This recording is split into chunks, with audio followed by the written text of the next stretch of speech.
So, welcome to Human Design Catalyst, Monday, June 24th, 2024. And yeah, I loved joining in the midst of a conversation. That's something I'm going to update all of my Zoom meetings now to allow people to join before I'm on, because I think that's such a nice thing. It's like showing up to class early, you get to banter with your classmates, things like that. So, Actually, Ra answered some of the best questions before he was being recorded.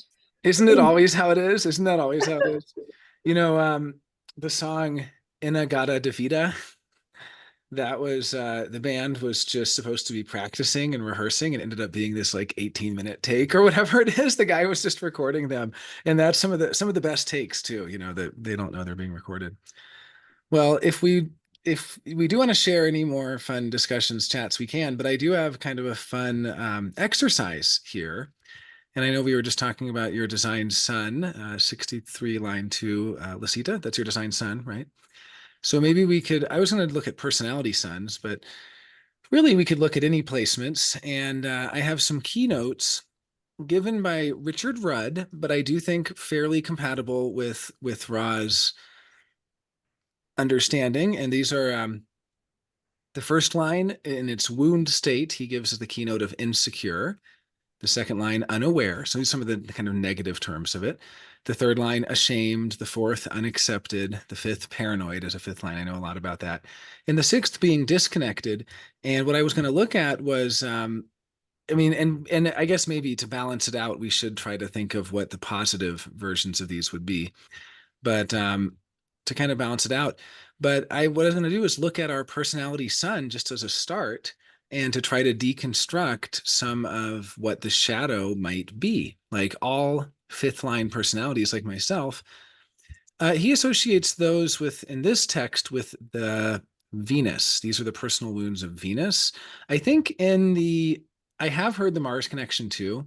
So he may have changed it around or used different texts. There's one text where Rudd just says, these are your personality sun placements and uses these keynotes. Then there's another, which I know what is it, in the Neutrino Design app, they have some of these through genetic. Yeah, that's related to your design Mars. Then in this text that I nabbed that picture from a 2008 text, he actually says it's Venus, the personal individual wounds, and he calls it the personal wound state. In fact, I can share the larger graphic here.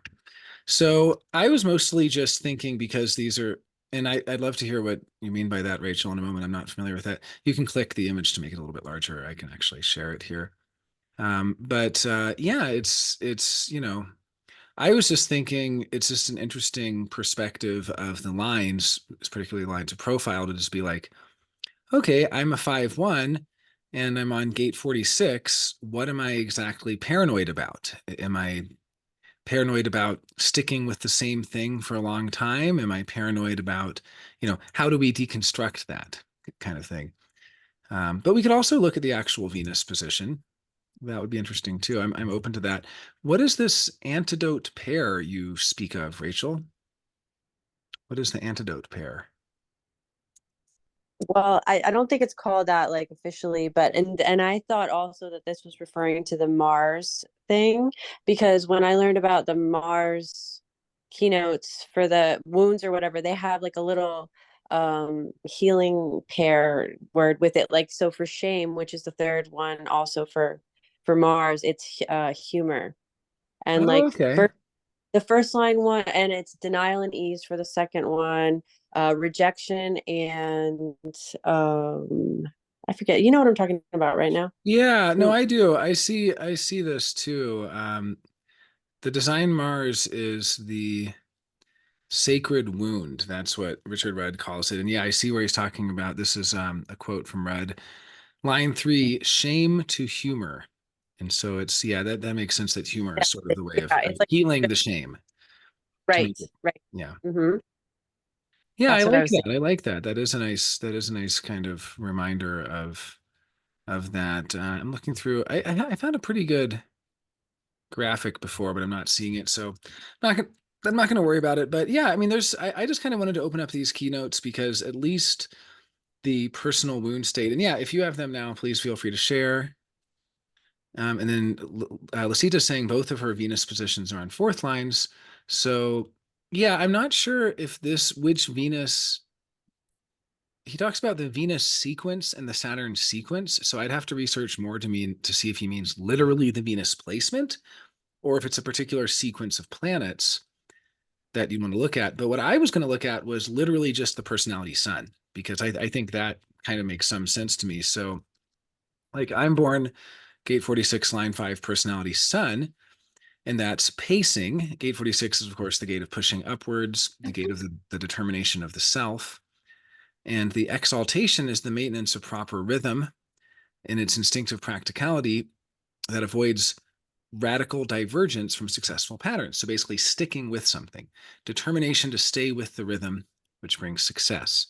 The detriment is an irrational rejection of the very patterns that have proven successful, determined to say no to the rhythm that brings success. So even though it's working, it's just kind of going into the no state.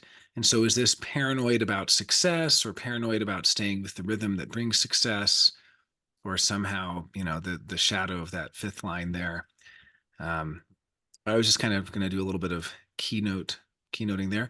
And then I see a graphic shared by Now. This is from Love, A Guide to Your Venus Sequence. And the sphere of your core, parentheses, alchemy, conception of 0 to 9 months. So this does go through different, right? Is this like personality Venus, design Mars, personality Mars, design Venus, or, something like that? Like it goes through your Marses and Venuses, right? I'm pretty sure that's what it is. But thank you for these keynotes. Yeah, so here it's guilt and forgiveness. So guilty over being successful or finding forgiveness. That one's a little harder for me to, yeah. So, I mean, if I may not have enough information, honestly, I'm not so familiar with the work of Rudd. If anyone else has more insight into this, who's more familiar with his work, I was mostly just kind of wanting to look at his line keynotes and then go through and talk about our personality suns and just see if we can deconstruct them in any way. So maybe would anyone else like to share? Yeah, if you want to share your personality sun now and maybe even try deconstructing it together a little bit. I'm going to keep looking for this other graphic that I had found that I was hoping to share in the class. Sure. I mean, I don't know if we were going to discuss Lucida's 63 line 2. Well, yeah, actually, we may as well. 63 is the gate of doubt. And so that would be unaware of the doubts, perhaps being unaware of those doubts or in denial of those doubts. And then the healing state, being at ease with the doubts, finding ease and being okay with it, finding a sense of, it's like it's easy to doubt and it's no big deal to doubt something. That might be one way of looking at it. I was quibbling with Richard Corbett about the fact that I don't like the keynote for second lines as the natural, because I feel like my second line is about withdrawal and shyness, and really the hermit fits for that unconscious side of me. And the 63 too.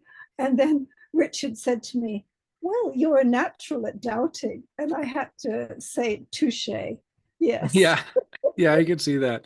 Well, I love the extra little lines that Ra gave to each of these gates, which are often skipped over.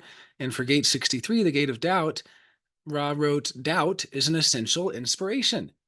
So it's so easy to think of doubt as something like, doubting Thomas, this and that, but doubt as an essential inspiration is kind of nice. It's like when you have the ease of being able to doubt something, you can then be inspired by that.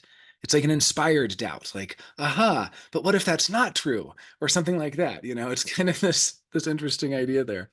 And of course, it's the line of structuring. And so what would it mean to be, I mean, yeah, this is part of the mystery too. Like, what did Ra even mean by structuring? How does doubt structure here?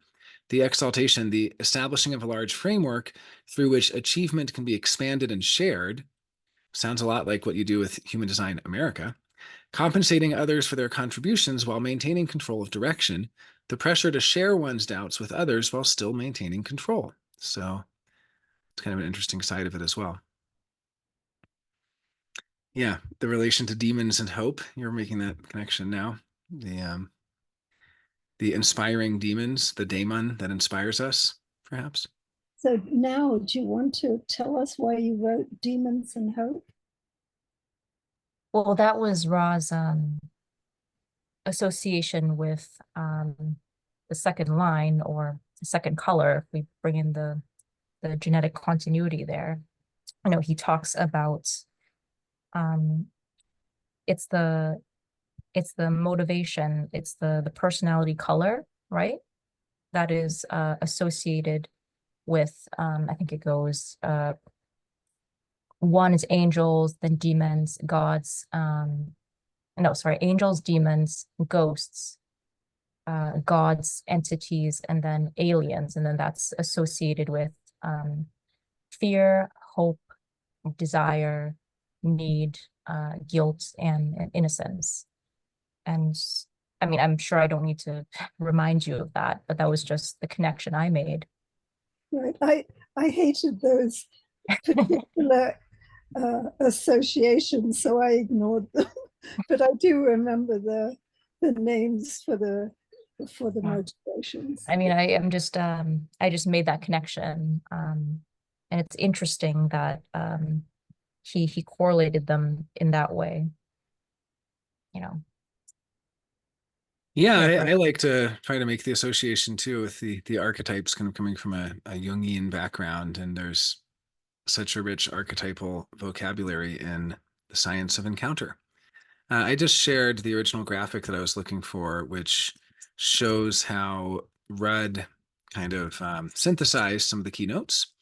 And so let's see. And this was before Gene Keys, back when Rudd was just fully in human design.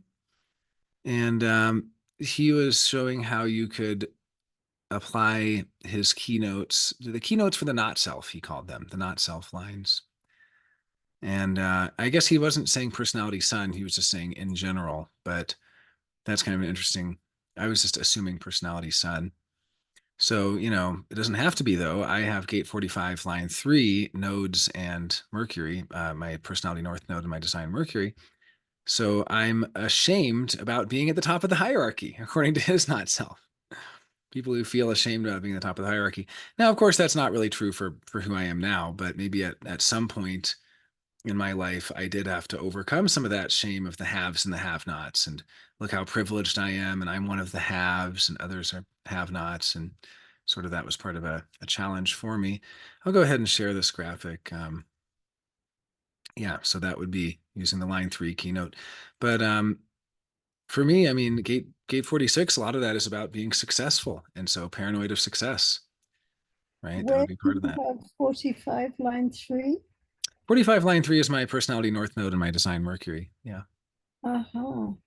Because I mean, I've seen 45-3 in a really extreme case of a young child who I can't remember where in her chart she had it, but she was so resenting her mother being in relationship with this man that she made an accusation against him of abuse that didn't have a basis, and they called them child protective Oh services. no. And it Yeah. was like this like real effort to not get excluded, and she sabotaged the relationship between these two people. Oh, that's so sad. Yeah. Yeah, I mean those third lines, you know, they can end up in a lot of making a lot of mistakes. And I definitely have felt the burn of exclusion and just had to kind of accept it and work through my own shame over having been secluded. So I do think that shame is a good keynote here for the third line. I have gate 12, line 3. That one has a lot of shame, and I think that's shame over the communication, shame over the failed mutation, shame over failing to communicate what I really felt or meant in a situation, and basically just shame over having said the wrong thing. Like, oh, I wish I had said something better. The classic way of looking at 12.3, I believe the term Ra gives it is self-loathing or self-hatred. And it's the line of analysis that is basically, and it's positive, is more about leading to sort of a therapeutic self-analysis, but I have it fixed in detriment. So my 12.3 certainly has had to work through a lot of shame over having said the wrong thing and regret and wishing I hadn't said that and wishing I could take it back and stuff like that. So, yeah. So yeah, maybe this is one. Okay, with 12.5, yeah, paranoid about what you say. Exactly. Paranoid about communicating with others, paranoid about saying the wrong thing, paranoid about failed mutation, attempts. So let's see if anybody else has placements they want to look at. Okay, now has Mercury's in line 5. Yeah, so there's where your paranoia is, I guess. If you want to look at those particular gates, or people want to look at their suns, that's another way, their personality suns. That might be a pretty enlightening one. Yeah, who wants to go next? 15.4 personality sun, and then 39.6. Okay, so 15.4, unaccepted for your aura, or unaccepted because of your extremes. I don't know. I mean, how are we gonna, let's see. So yeah, we'll do all three. Thank you for sharing, Rachel and Lucita. So now's personality sign is in gate 15, the gate of modesty, sorry, the gate of extremes, the I Ching name modesty. And so unaccepted for your love of humanity, maybe. I mean, I think it goes more than that. I mean, 15, probably unaccepted for your behavior, for your extreme behavior, and unaccepted for your aura, the aura that is a big aura and fills up a lot of space, maybe, and things like that. That could be part of the shadow to get through. But yeah, unaccepted for your love of humanity, that could be part of it. I mean, when I think of gate 15, love of humanity side of it is kind of like people of New York, or even like the offshoots of people of New York, where you just see like the extremes of people. You've seen that, right? Those like photo series of just endless interesting people. And but I mean, oh, interesting. Feeling invisible most of the time. Well, that undefined throat will do it. I mean, I have an undefined throat too, but 15 is a big aura. I mean, 15, I don't know any 15 that doesn't have a big aura. But maybe it's being, well, I guess, yeah. Line 4 is called the wallflower. Doesn't get much more invisible than that. So line 4's name is the wallflower. The blue line is modesty as a shield against exposure of inadequacy. So it's being modest, and people kind of assume when you're being modest that you're hiding some great talent, but really it's like modesty that's like not hiding some, obviously you have great talent in other ways, I'm sure. I mean, I already know just from talking with you do, but that I guess part of that is, actually, pardon? I think now is really clearly brilliant. So I found that as well from our conversations about her business and vision and so on. But I guess it's just more like using the modesty as a shield against people, maybe even because of this fear of not being accepted, the shadow of being unaccepted. It's kind of like, well, if I'm modest, at least they can accept my modest self. Unaccepted for modesty. Yeah, it's an interesting way to look at it. So maybe that. Exaltation, a genuine form that may or may not mask. I mean, so okay, so it's not saying that it always masks inadequacy. It may or may not, but it's the uncomfortableness of the self when the self is out of the flow. So it's kind of trying to stay in the flow of things and trying to be genuinely modest. The detriment is an ultimately weak defense leading to exposure and humiliation, extremism that keeps the self out of the flow. So I think this brings it back to the extremes. I think unaccepted for extremes is much more likely here in terms of the shadow. Is kind of like having an extreme perspective that just people have a hard time accepting. Because I know a number of gate 15s, and I mean, the range of having so much love for humanity, but also 15 is kind of where we get homogenization a lot of times. It's like, it's weird. It's like this weird dichotomy. It's like, it's the first, so we looked at this last week a little bit. It's the first gate that completes a channel in the evolutionary sequence. And as such, it is, sorry, no, I guess no, that's not true. The 1-8. It's the first collective gate that completes a channel in the evolutionary sequence. And because of that, it really sets the tone for the collective, for the conditioning aspects of the collective. Like, there wouldn't be people standing in lines if it wasn't for gate 15. And there wouldn't be, like, it's kind of like it helps to fix the patterns, gate 5, of humanity. And then interestingly, you would say, well, that has nothing to do with extremism. That seems like that's all about the opposite of extremism. It's about making everything the same. But then it weirdly also creates these extreme outliers from that. Like my good friend Von Paul is a gate 15 line 2, and he can be pretty extreme about things. Like he'll just get on these kicks where he'll, for some reason, be in some extreme. Like he'll only eat one kind of food for a while, or once he tried to see how long he could go without showering and made it like 6 months or something. Yeah.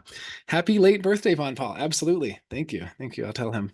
So, well, and it's about how to deal with the extremes of so many people. Yeah, that's a good point too. It's like, how do you handle the extreme diversity of humanity?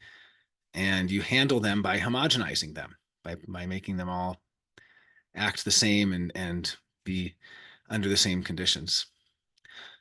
And happy belated birthday to now. Yeah. Yay. Yay. I love the gate 15. I mean, I'm a 4625 Sun Earth. So I feel like the 1510s are kind of my siblings. So, okay, well, yeah, so different ways of looking at this, but line 4, unaccepted. Yeah, I am. Yeah, I'm an equinox baby. Exactly. Equinox and solstice babies together. But yeah, being unaccepted, and that's part of it is, yeah, maybe being unaccepted for the extremes or unaccepted for being out of the flow, things like that. But it is interesting that that's the 4th line shadow, is like this unaccepted thing, that's kind of like their worst, the worst shadow they have to go through is like being rejected in a way. So interesting perspective on that. All right, we have Rachel's Sun is 39.6. I have a Oh, please. question Yeah. now. Do you feel like you may sometimes be extreme in order that you'll be noticed? I don't feel like I do. If anything, I have to hide. Maybe it's that modesty coming in. I have to tone down just how extreme I can be. But because the 15 is naturally so magnetic, because my aura is just naturally so big, it doesn't work. So it backfires. Mm-hmm. Yeah, and so 15 is about accepting and finding a place in society for the full spectrum of human behavior. And so it's really like kind of the diversity. It's really embracing of the diversity of the world, the transpersonal love for humanity's diversity. And but then ultimately this begins with self-love, which is kind of its opposite. It's polarity, gate 10. So they have this interesting relationship between the polarity of the individual, gate 10, and then the collective, gate 15. And so that is loving the extremes of your own rhythms. For example, sleeping 10 hours one night, 2 hours the next. But yeah, having this gate can allow you to accept other people's extremes, without judgment. So yeah, I guess maybe then the reason the modesty. So gate 15 increases our potential to influence how extreme rhythms or patterns are made modest. They're balanced and integrated. And that's sort of the collective logic aspect, which is like stand in line and do the same thing and say the same thing and say good morning and say how are you, and all of the sort of conditioning stuff. Like 15 kind of gets a bad rap sometimes for being the source of the logical structuring of society and all of the little like logical niceties and things like that. But really, that's a way to make the extremes more modest, which is to say, to integrate them together. Because if you have all these people having all this extreme behavior, they have to get along. At least if they all agree to say good morning, then they can get along. So it's like the social customs and things like that. By understanding and accepting the diverse and opposite tempos that are part of humanity, we fully embrace and promote for all of us what it means to be a human. These are quotes from the definitive book of human design by Ra and Linda Bunnell. So cool. It's really by Linda, not by Ra. He Okay, didn't, well, he didn't his even, name's on it too, but yeah, I suppose right, but he didn't lent even his name to her. see. He had died before he got a copy. Okay, well, it definitely sounds like it's in her voice. I've never heard him describe it as a tempo or things like that. But And actually, it isn't even her voice. She had a whole team putting it together. Well, hopefully there's some. She may have written very little of it herself, but she did use her incredible skills as an administrator to pull it off. Yeah, and hopefully some of, I mean, I know some of his keynotes made it through, so hopefully at least some of his original spirit of what he desired for the descriptions of these things made it through. So, oh, I see there's a little typo. Let me fix that 1 second. Okay, so Rachel is 39, line 6. So this is about being disconnected. We usually use the term aloof, but would it be disconnected? Let's see, 39. I always think of 38 and 39 as kind of the alternate format for individuality. We know the format channel is 360, but it's almost like if there were a second format, like the 360 is where we get the mutation and the melancholy of the individual circuitry. But the 38-39 polarity is kind of where we get the empowerment keynote even more. That's the one that's like, I'm going to be myself and I'm going to provoke and I'm going to fight. It's kind of like the punk rock of the individual circuitry. So gate 39 is the gate of obstruction, or the gate of provocation. Its name is obstruction.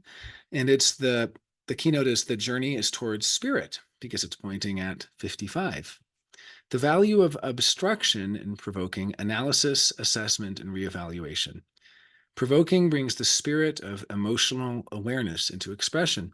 So disconnected from how provoking, people who are disconnected from, from their provocation in some way, right? Is that what that would be? Line 6 is the troubleshooter, the blue line being the natural gift for solving problems.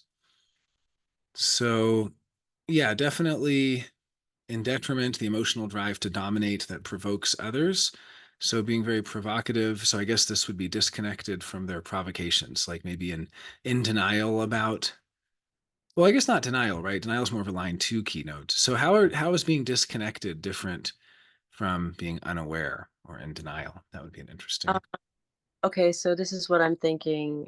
It's like the disconnection. So the 6th line has this perspective because we don't give a shit because it doesn't affect us. So we have an awareness that we're disconnected to.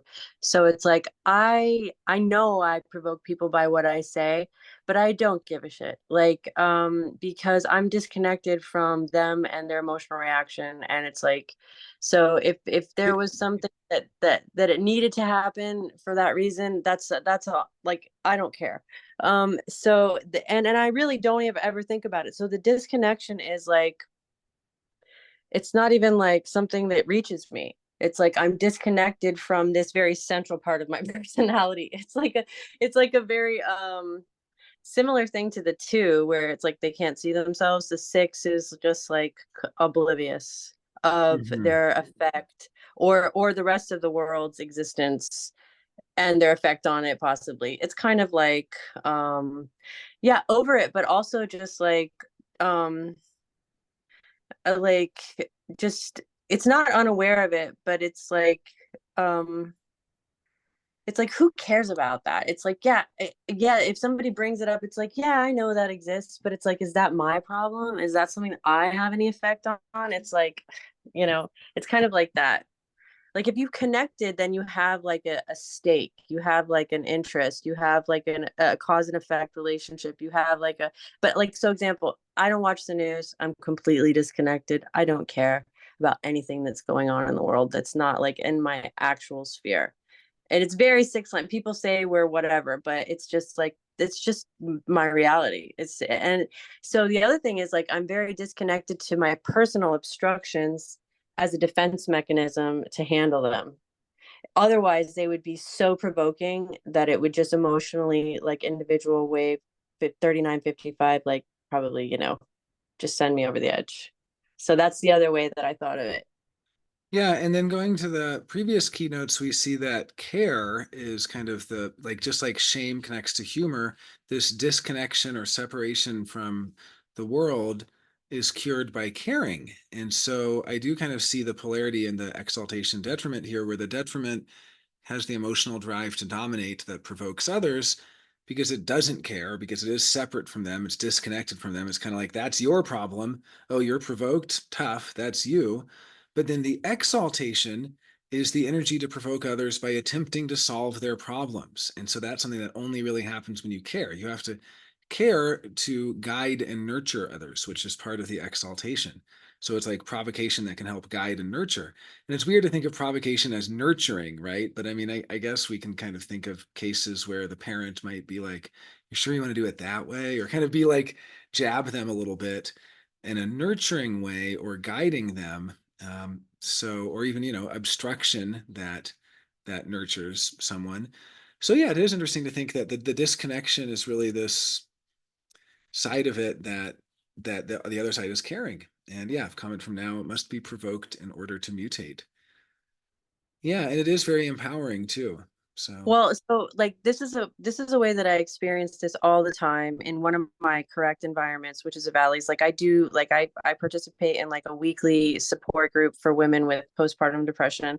I lead a lot of the groups and stuff. And there's a lot of provocative stuff that happens, like and like where I'm very direct and I'm disconnected and I care.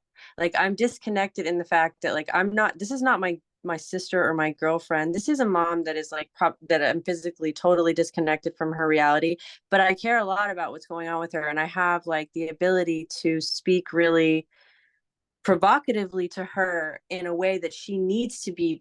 There is a need for her to like deal with this obstruction that she's experiencing, and it's only because I'm disconnected and I care that I have like the ability to talk to her about it. Because if I was like in the household with her and like being really like I cared a lot about the fact that she was suicidal in a way that was personally affecting me, if I wasn't disconnected from it enough that I wasn't worried that, you know what I'm saying?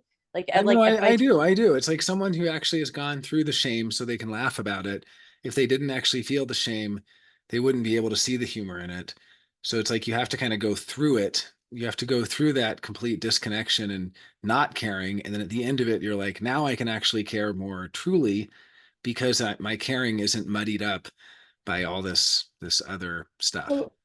Well, I actually hear, Rachel, how deeply you do care about your clients and how much you want to be able to help them. And yet, I mean, I do know a certain amount of shielding that therapists have to practice so that the other person's actions don't affect us. Well, they're not my clients and I'm not a therapist. This is a totally peer level like support group that I joined when I was pregnant, and I'm a 6'2", so I show up just as myself, and I'm role modeling my own experience with maladaptive emotional experience of motherhood. So it's completely but see, so there again, like I don't feel like I wouldn't say that these people are my friends. I wouldn't say that these people are my clients. I wouldn't say, I mean, I deeply do care about them, but it's a weird level of 6-line experience. It's hard to explain the 6. It's like everybody misinterprets us as being super cold, but it's not. It's like we oscillate from hot and cold is how I feel. It's like that weird thing. Well, yeah, and you're also you're in your roof phase, right? So I mean, the sixth line is going to eventually go into the flowering phase, which is a totally different thing altogether. I've seen a few sixth lines in their 50s, and they look very different than in their 40s. I mean, I had a partner who was a 6'2" in her 40s, and I've also even in the 30s, right, as the roof also. And that's like the objectivity phase where it's kind of like finally getting to an objective place. But yeah, still oscillating, still coming down off the roof sometimes, still getting involved, still seeing how the other side is, kind of checking both sides of it. but not really like going beyond the binary. Like it still is an oscillation. It's not a third thing yet, right? I guess is kind of how it is. So, but yeah, I think the sixth line, I mean, the seven-centered sixth line is a little bit easier to understand because I think now we're just at this new phase of like what our sixth line's called to do in our new era. The seven-centered sixth line is really just the good life, the life that has everything handed to them, that has the silver spoon, that has the permanent vacation, all that stuff. But that's not viable anymore. I don't know any sixth lines who have that experience anymore. You know, that was the old days of the sixth line, and now it's much more like we need you to be involved and to share your perspective from up there. So, yeah. Role model love. Yeah, absolutely. So, well, okay. Should we move on to Lasitas? Is that gate 16, line 5? Do you like this keynote? Have you changed this keynote at all? Lasita, the keynote that Ra gives is the Grinch. And from personally knowing you, I would never ever call you a Grinch. I see you as someone who is very enthusiastic and supportive. And when I think of a Grinch, I think of like a bah humbug. I'm more of a Grinch than you about things, honestly. I don't know that it's inappropriate. That's my double negative. Um, I think it's really hard to convince me that something is right, so that, like, I listened to many of your presentations, and I'm just here in the background thinking, maybe, maybe, maybe, but I haven't given you my full support and enthusiasm. I mean, personally, I give you my enthusiasm and my love, but some of the theories that you espouse, I don't necessarily agree with. No, I see that. I see that. That's a great way to describe it. That it's not that you aren't enthusiastic for others to keep exploring or to keep discovering or something like that. It's more just they are so excited about it. And I'm so excited, like, look who's coming to the conference this year. And you're like, that could be cool. That could be a good speaker. That might turn out well. It might not. And so it's more like this, yeah, this power to avoid enthusiasm, that, but here's what Ra wrote about it. As with Dickens' Scrooge, eventual conversion leads to greater and more enduring enthusiasm. So when you do get enthusiastic about something, it is long lasting. It's just you don't give away your enthusiasm for free or for anyone who comes in and you're not immediately wanting to jump in. And if they say, hey, we're going to do this thing, it's going to be amazing. You're not immediately like, oh, I'm so excited. Let me do it with you. It's more like, well, let's see how it actually is. So, yeah. So how would we describe this? Is it paranoia then about enthusiasm? Paranoid about being enthusiastic about the wrong things? I don't resonate with the paranoid keynote. I think Mm-hmm. wary, but wariness is often used in the Ravi Ching on sixth lines, like the 27/6 is wary. I'm wary about giving my enthusiasm. I see. Yeah, that I like that. Let's also see the previous ones we looked at that now shared, which were guilt and forgiveness. So I don't know how that one really fit, other than either feeling guilty about not sharing in the enthusiasm and then having to forgive yourself over that, or that one doesn't really seem to fit as well. That's a little tricky. I might feel guilty of not giving enough enthusiasm to people, but that doesn't mean that I'm going to override my doubt and give it anyway.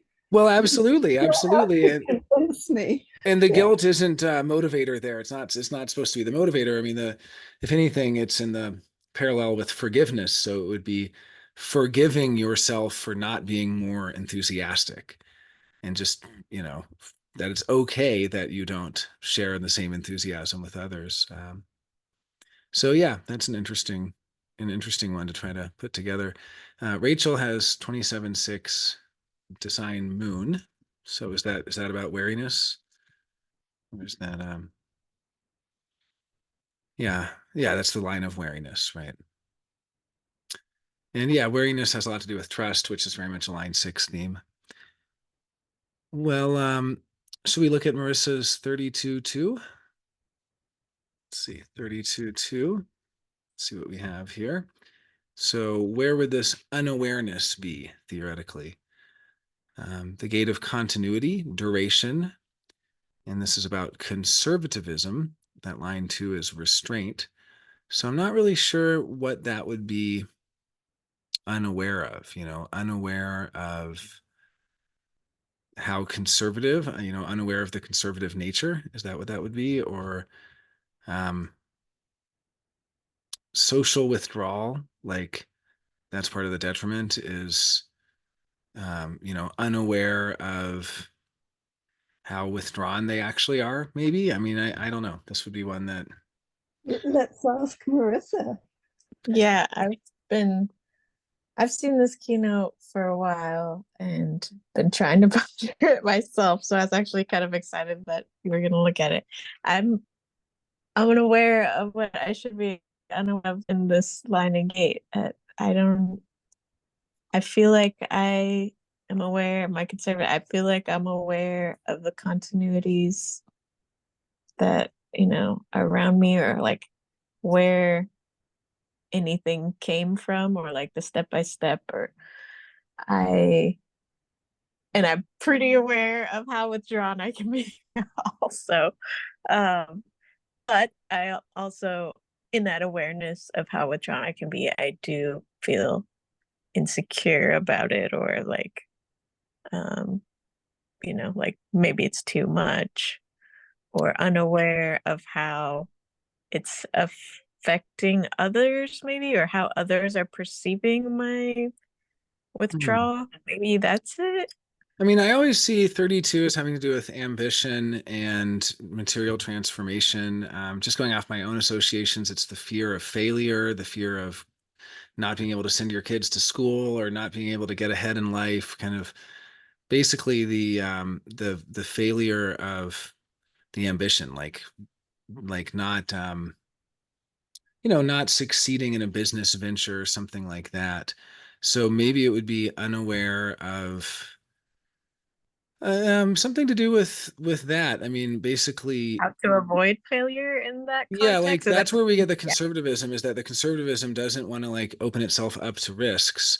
So unaware of being risk averse could be the shadow, or in denial of being risk averse. Like, I don't know if you're a very risk averse person, but but then, the polarity and the sort of antidote for it being the ease. So what is the ease of actually changing your material circumstances, the ease of actually getting ahead in life and making, it's kind of like maybe the shadow is this sort of denial of being risk averse and not taking the risk to start your own business and go out there and make it happen.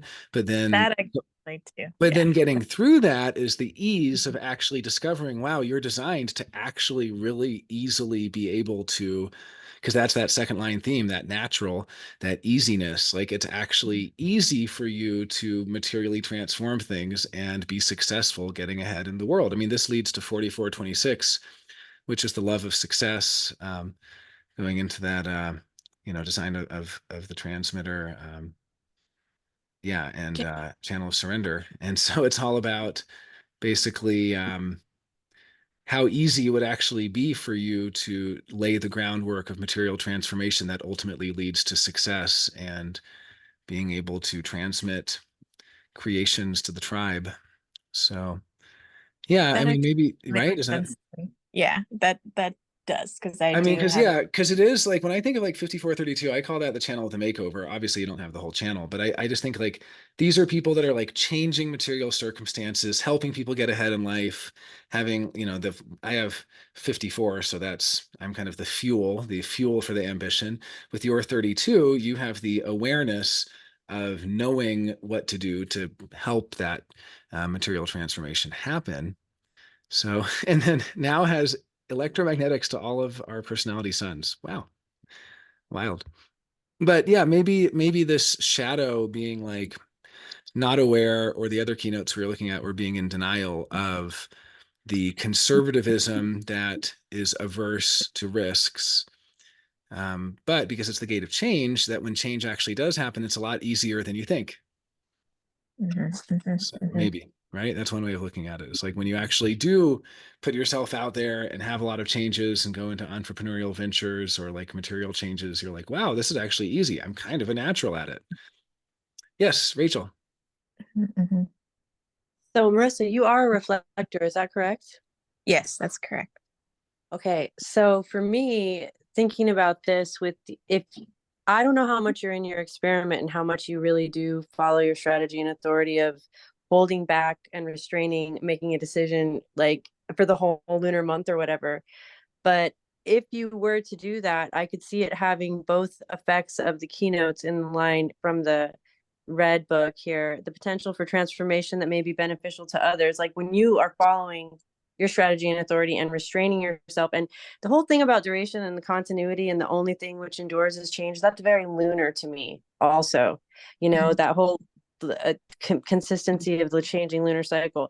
And then so the Jupiter and detriment for the line 2, it's the frustration with controls or being controlled. So like if you're in a position where you are denied your ability to restrain yourself or to whatever, it could be very frustrating and horrible. But if you're able to easily do that and allow yourself that long period of restraint, a month, and it could be really beneficial to everybody. Yeah, I like that. I like that a lot. That makes a lot of sense. And I would say that when I do restrain, I do notice that it is more beneficial for myself and everyone. It I do my I would say that in general, I do get concerned that I take way longer. Like I don't just wait a month. I end up waiting like an indiscriminate amount of time. And then I feel like, oh, now it's beyond that. Now it's past that, or no one's even paying attention, or it doesn't even matter anymore. Sometimes I kind of go a little bit too far with it. And especially, like it says, like going, going away or in hiding or retreating. And I can see how that can be a detriment, how I'll retreat too far or too long that it's even past the point of it even mattering sometimes. But I think you said a lot right there that really resonated. I appreciate that. Yeah, and of course the detriment is to social withdrawal, right? That is its detriment. So maybe it's basically when you get when you're certain times you're just going to withdraw, and then that withdrawal takes a really long time to come out of, and that's the conservative nature that kind of goes into its extreme reliance on what has already worked.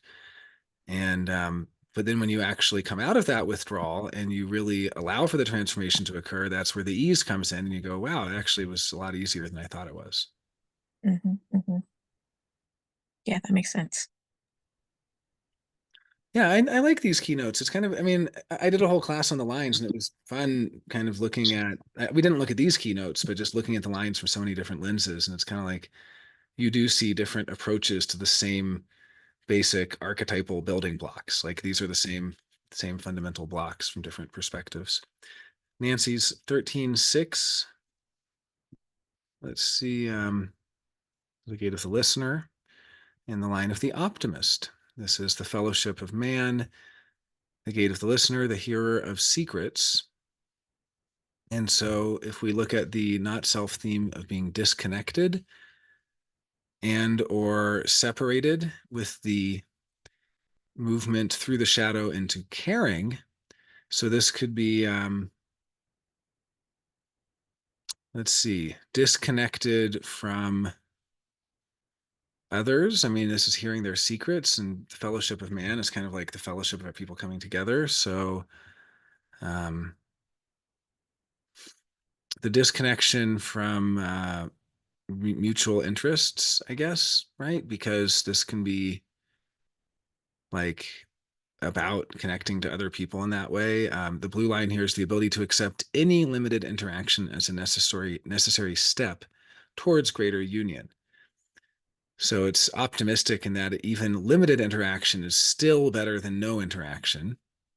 Exaltation being the energy to persevere, unlimited hope, the hope that openness will lead to better relationships. So really optimistically believing in the value of persevering and openness to improve our relationships to each other. But I guess the disconnected here or the separated here would be separated from relationships or separated or disconnected from others. And then really caring about those unions and those relationships would be moving through that shadow theoretically in this version of it. So I don't know if any of that, if you feel disconnected from other people sometimes or how that comes out. But yeah. The role of the listener, the theme of the confidant, the keeper of secrets. People naturally share their experiences with those that genuinely enjoy hearing them. Gate 13 is not pressured by the throat center to speak. It recognizes the right moment to share what is valuable from remembering because it's drawn out of it. And then it's of course in harmonic with gate 33. It is harmonic. Its harmonic is gate 33. So it has to do with the broader community. Yeah. Without gate 33, secrets may never be shared. Kind of a funny one. I remember Ross said of the gate 13s that he had a gate 13 personal assistant who would never tell him when someone called for him. It's just their little secret, you know. He'd be like, "Did I get any calls?" "Oh yeah, you did. You weren't going to tell me." "Well, you know, you didn't ask." So yeah, I mean, so looking at the theme of disconnected, separated, and then moving through that to caring, what is it disconnected from?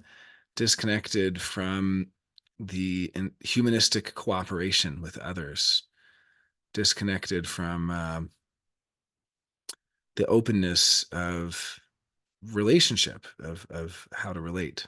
So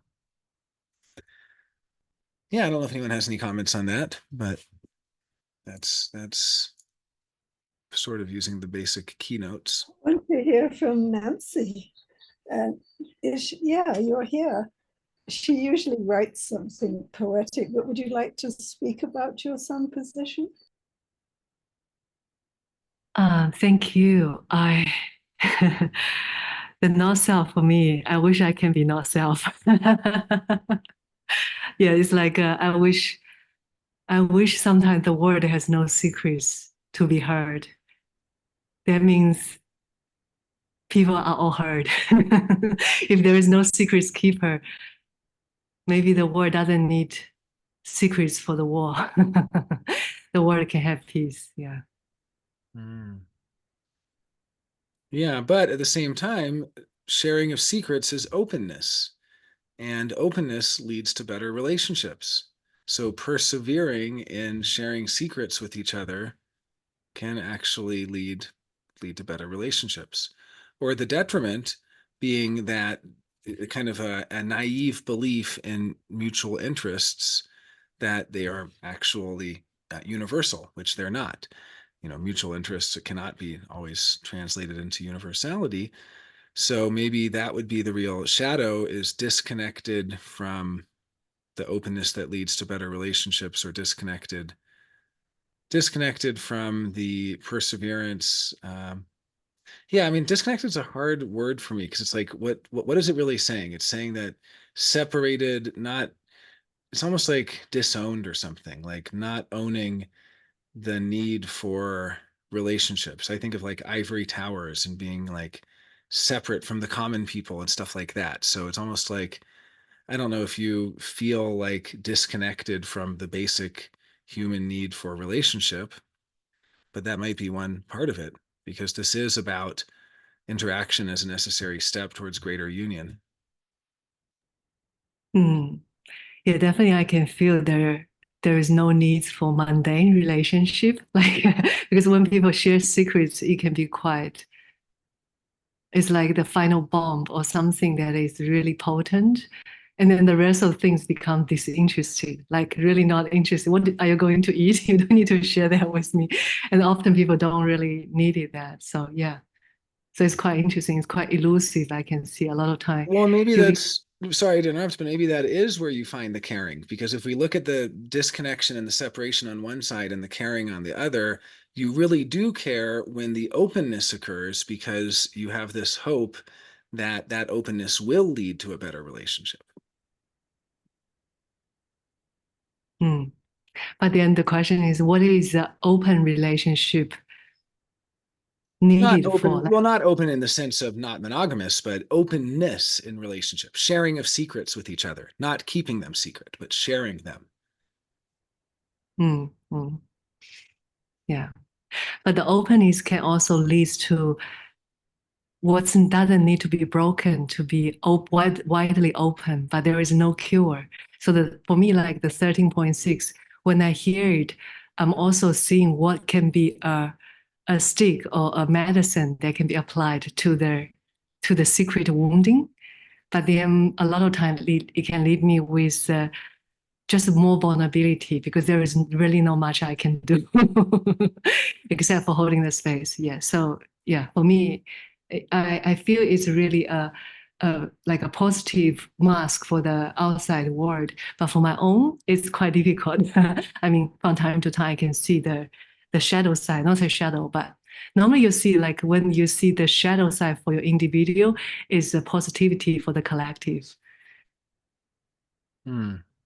Well, theoretically, the shadow side here is disconnection and separation, and it seems like it has something to do with disconnection and separation from connection with others. But yeah, this is all about humanistic cooperation and working together, and I could definitely feel some of your hope and optimism and your care about people and your excitement when you talk about the value of sharing the secrets. Like you don't want to just hear about what's for dinner, you want to hear something real. And that is that optimism that by sharing something real, that's the openness that will lead to better relationships. And so it seems like that's what really makes you care.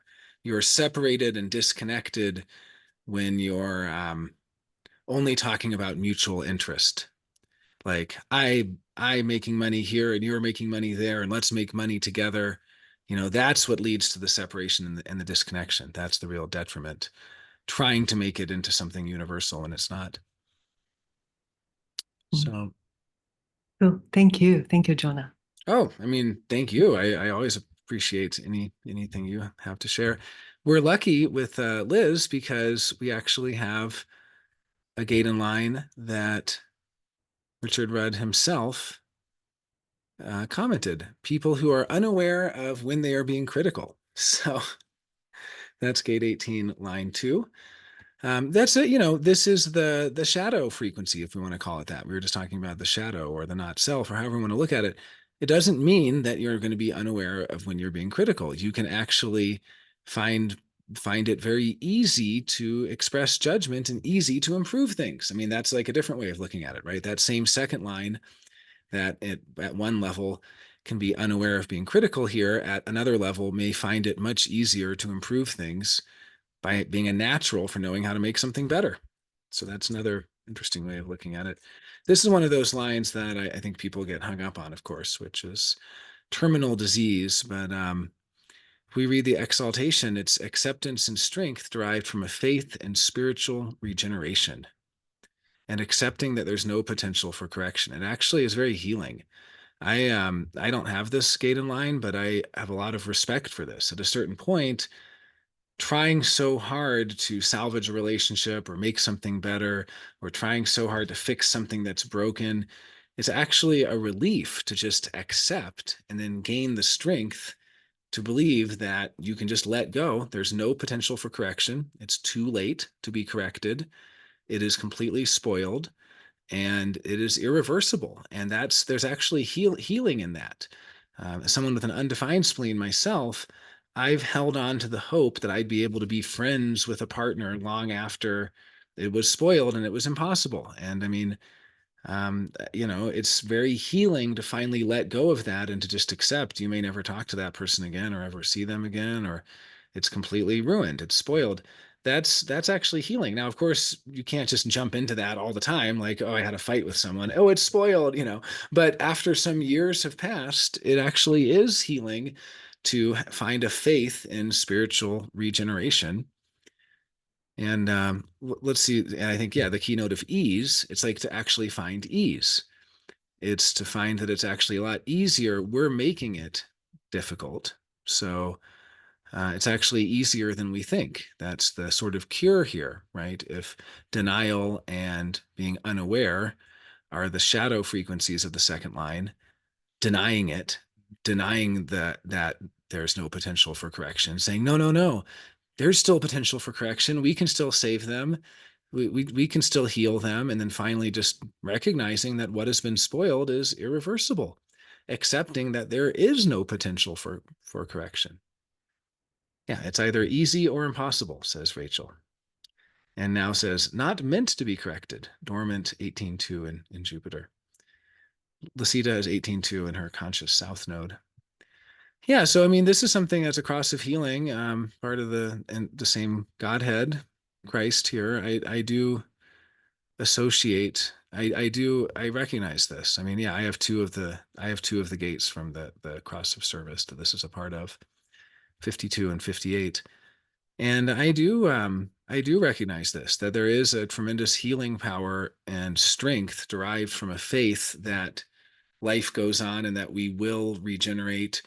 See, almost like even faith in, reincarnation. Like, well, if it is a terminal disease, then hey, at least if you believe in eternal life, that means that they are moving on to the next life. And if the relationship is terminal and there's no way to ever salvage even some, modicum of connection with that person, that's okay. You can have faith that you will be able to spiritually regenerate by accepting that there's no potential to correct that. But it's not always easy, and the detriment is the futile raging against the wind, the refusal to accept there is no potential for correction. And I know this one very well. I don't have this gate in line, but it's something that I have experienced and learned a lot about. And I've done my fair share of raging against the wind with my undefined spleen refusing to accept that there's no potential to make things any better. Keeping in a sort of in denial, right? Being in denial about things. On the positive side, the vigilance and determination to uphold and defend basic and fundamental human rights. The negative side, being in denial about when you're unable to do that and just trying to still be determined and vigilant even when there's no point. It's terminal. And if you have any comments, Liz, feel free to jump in. But yeah, I could see that unawareness of being critical could transform into the ease of accepting. Yeah, this is really interesting. I was asleep and I woke up. Oh. I didn't mean to sleep. So I woke up and just joined a few minutes ago. So I'm not really sure what the rest of the conversation was about, but the unaware of when I'm being critical, it's like those things in our chart that are unconscious, but we can see by how people react to us that's probably true. That's one of those for me. I think, yeah, I think a lot of people would probably agree about that with me. But there is really something beautiful, like you're saying about, sorry, my neighbor's dog. No, it's fine. No, you sound good. You sound loud and clear. Yeah. Okay, good. Yeah, that idea of the terminal, that is something Richard had talked to me about it a bit. And I read this book by Byron Katie called Loving What Is, and just that principle of just letting go of the things that can't be corrected, the things that aren't working. And there's just so much peace and freedom in that I've definitely come to appreciate. So yeah, all of that was that's really where the ease cool. comes in, right? Because what we're kind of talking about, we're looking at some of Richard Rudd's keynotes, and so his keynote for the second line is unaware, but then he also has another keynote of denial. So these are the kind of the two keynotes we were looking at for the second line, and then that moves into ease. And ease is sort of the more positive one, how easy it can be for that second line with its natural talents and being able to just naturally experience something when it stops being in denial and when it stops being so unaware of that. And so kind of just looking at, like in this case, it might be, yeah, unaware of being critical or in denial about the refusal to accept that there's no potential to correct it, like, and denial that it's too late. But then the freedom that comes and the ease that comes when you're like, okay, I guess I'll just never be friends with that person then. Fine. Like, okay, I guess I'll just let it go. I guess the spleen, so it's about letting go, right?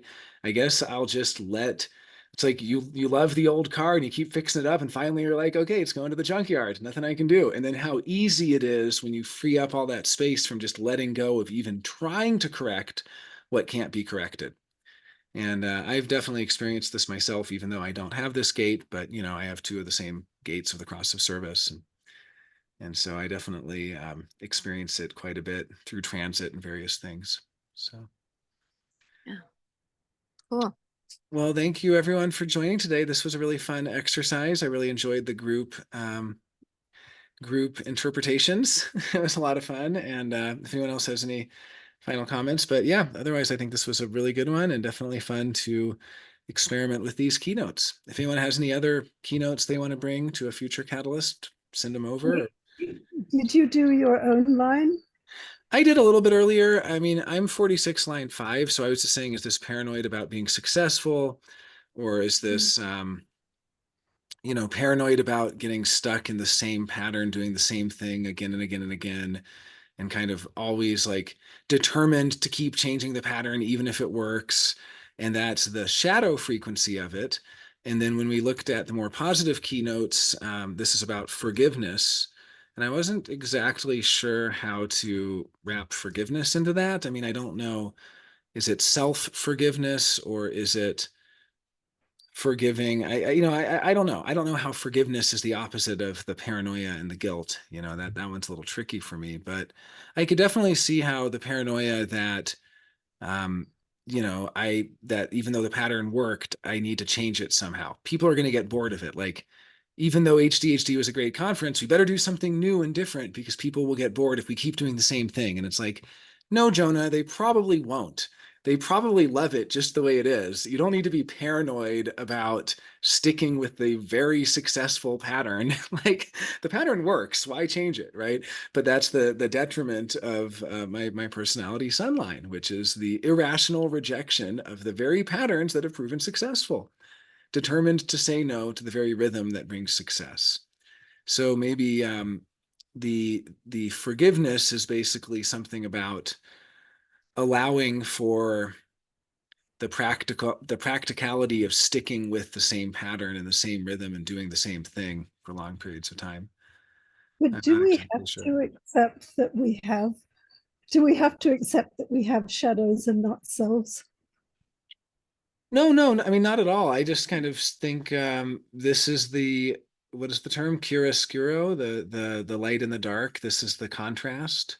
And I know as a fifth line myself, I mean, I don't usually describe myself as a very paranoid person. I actually describe myself as a very forgiving person, which is not the shadow. I see myself as very forgiving, but I've definitely had a side that is very suspicious, overly suspicious about things, and overly suspicious if somebody wants to help, that they have some ulterior motive, overly suspicious that if I don't, it is paranoia, right? It's like, if I don't somehow deliver in some way, that I'll get burned for it. And a lot of times my paranoia comes true. So, I guess there's two ways of looking at it. One is, do we all have to talk in this negativistic shadow language? The other is, who's to say it's negativistic? It's kind of like there was a debate recently whether autism is a form of psychosis, and all these autism activists and people were like, don't associate us with psychotics. How offensive. And I'm like, how offensive to psychotics? Like, you guys don't want to be stigmatized, but you're stigmatizing another term. Like, get out of here, So it's the same kind of thing. It's like, yeah, maybe it's negativistic to talk about paranoia, but then that's Richard Rudd making it negativistic. He's the one calling it the shadow. Ra said he trusted his paranoia, that his paranoia showed him that he was in the right place, and that When he didn't have paranoia was when he was really worried because he felt like he was lulled into a false sense of security. So, I mean, but I'm with you. We don't need to we don't need to beat ourselves up. I'm so paranoid. You know, it's not like an AA meeting. Like, I'm a fifth line. It's been 30 days since I've been paranoid. You know, so it's not like that. We don't have to, we don't have to beat ourselves up over it. And I always appreciate your voice of what's I guess the voice of the true self. You're the voice of the you're always on the side of the self, Lucida. You know, something she told me when we were first getting to really know each other is, Jonah, you don't have to do a reading and talk about the not self. You can just talk about the centers and the channels, and you can talk about what's there, and it's just as powerful, or sometimes more powerful. So, and I absolutely agree. I kind of I consider the not self a tool. It's not always the best to just go the scare them. It's like scared straight or something. It's like, we're going to scare you into, I do think sometimes Ra would use it in that way as like a big scary thing to try to get more attention. But, at the same time, it is a tool. And so what I always think about is somebody worried about things that they shouldn't be worried about, or are they not worried about things they should be? Right? It's like, what side are they on? If they're really, really worried all the time, you don't need to give them all the not self story. That's going to make them more worried. But if they just walk around, I'm great, my life is awesome, I'm perfect, then maybe you point out some of the not self. I don't know. But great point now that human design is not a stick to flagellate yourself or others with. And yeah, I love that term, calibration. That's a beautiful term there. So I like that. Okay, till next time. Thank you all. What a fun chat. Take care.